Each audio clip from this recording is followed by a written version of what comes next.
Welcome to Life Hacks with the Tipman. I am Tim Thompson, the aforementioned Tipman. I've been the Tipman for a really long time.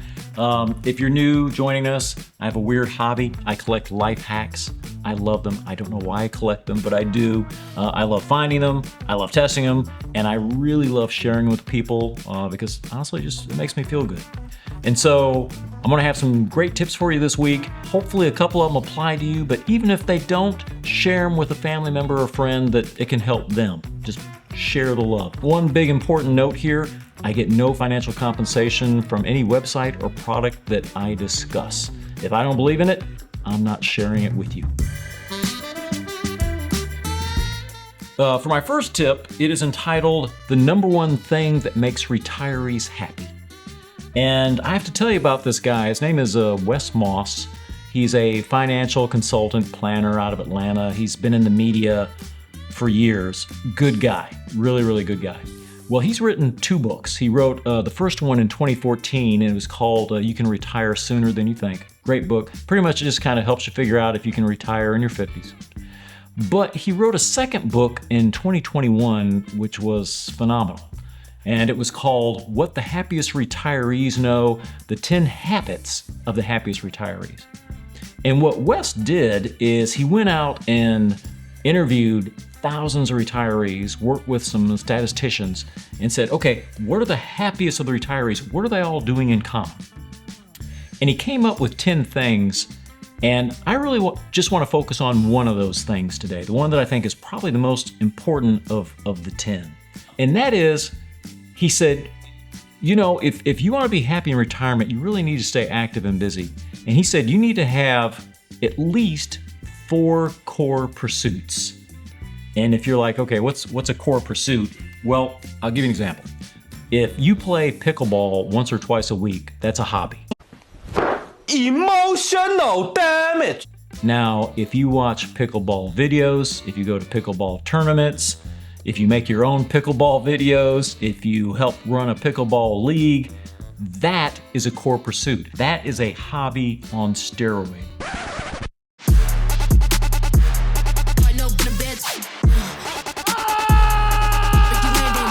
And what he found was, if you're doing at least 4 core pursuits, you are 7 times more likely to be happier than someone with a lot more money. But it shows the power of staying active and engaged. So I highly encourage you read both of these books, but definitely read the second one. Great book, great tip. For my second tip, it is called You Are Killing Your AC. So I'm gonna try to help you not kill your AC. And hopefully this is not a boring tip, but basically it's, you need to be changing your air filter on a regular basis, at least once every 1 to 3 months. And my guess is most of the people watching this video have not done that.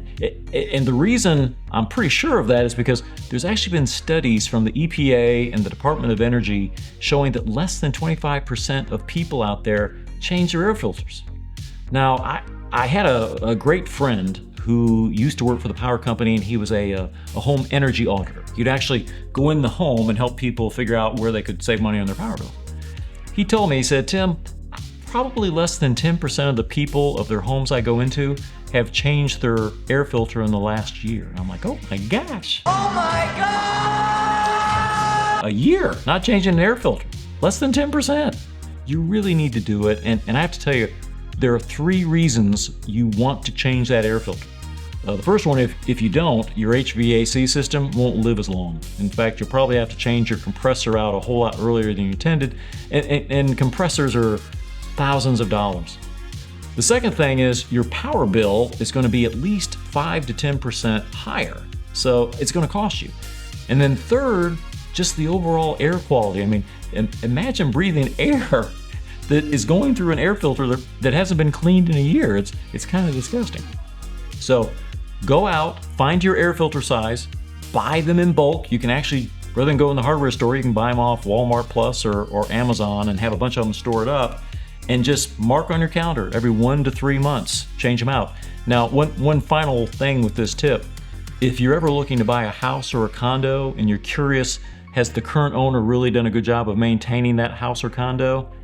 I'm telling you, this is the acid test. Go find their air filter, see if it's clean.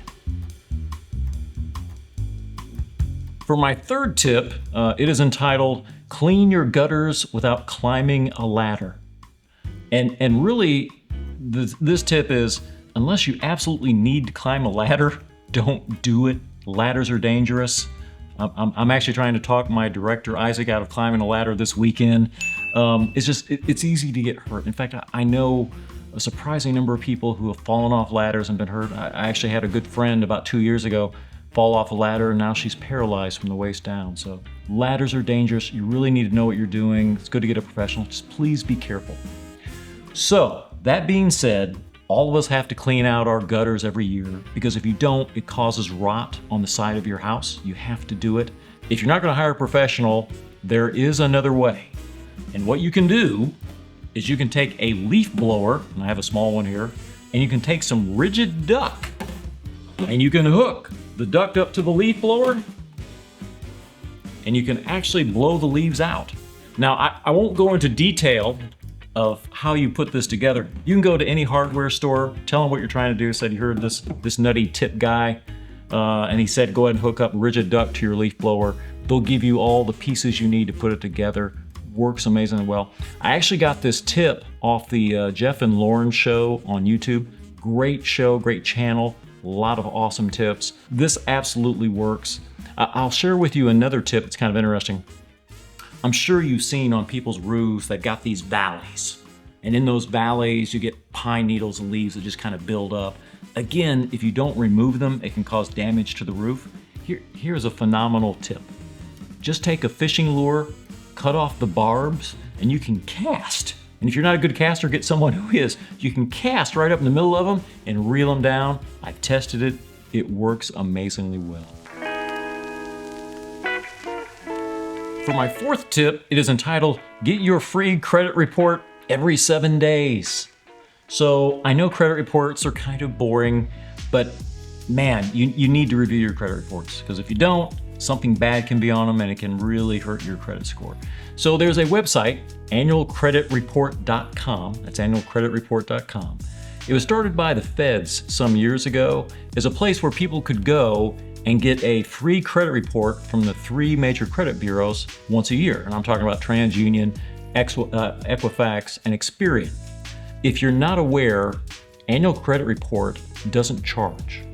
So if you come across a website that says, hey, we'll get your credit report for you, but it's going to cost, don't do it. Go to Annual Credit Report. It is a free service to you. The only downside to the website is they don't give you your FICO score, which is your credit score. Most credit cards now give it to you. If you don't have a credit card that gives you your FICO score, you can actually go to a website called creditkarma.com, sign up for a free subscription, and it will give you your Vantage score. So a Vantage score is slightly different than a FICO score, but close enough, because you're trying to see if it's going up or down. If it's going down, you need to figure out why. Now, the cool thing about this tip is it used to be, prior to COVID, that you only got one free report from each of the credit bureaus once a year. Ergo, the name of the site, annualcreditreport.com. Well, since COVID, all the major bureaus are now allowing you to get a free credit report every 7 days. Every 7 days. So there's no excuse. Get your credit reports. Make sure there are no issues. For my fifth tip, this is entitled Ratchet Clamp versus Flying Plates. I love finding tips out in the wild. I mean, just whenever I'm walking around, just to discover a cool tip. And this one I found a few years ago. I was actually eating in a fancy restaurant, and I was walking around, and I happened to look over, and I saw this mother with this young toddler, and she had the toddler's plate attached to the table with a ratcheting clamp. And I'm like, wow, that's amazing. So of course, being the tip man, I had to go over and ask her about it. And she goes, my toddler figured out early on how to make their plate fly like a Frisbee. So the only way I could take my toddler out to a restaurant is bring a ratcheting clamp and attach the plate to the table. Genius tip. Now, before a lot of you start actually putting nasty comments down below about, hey, there's a thing called a suction cup mat. which is a silicone mat that actually attaches to the table and you can have your child eat on it and then you can remove it and actually put in a dishwasher. They work. It's a great tip. But as a dude, I'm telling you, man, a ratcheting clamp, what a genius tip. Highly recommended. For my sixth and final tip, it is entitled, How to Prevent Smelly Shoes. And I have to tell y'all, I've been the tip man a long time. I've tested out all kinds of tips. Whenever I would go do a presentation or speech, invariably there would be someone who'd come up to me and say, hey, I've got a son whose running shoes smell disgusting. I can't go in his room, they're terrible. What can I do about that smell?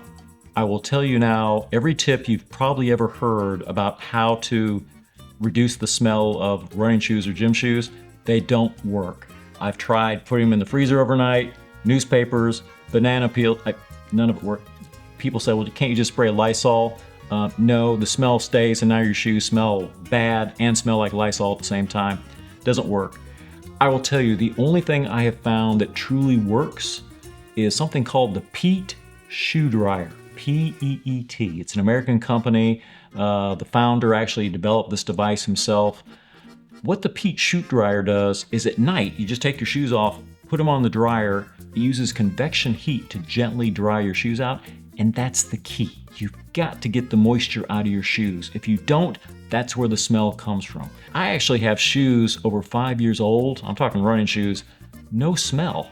The shoe dryer works. It is an amazing, amazing product. And it's fairly cheap. You can find it on Amazon. You can find it on Walmart Plus.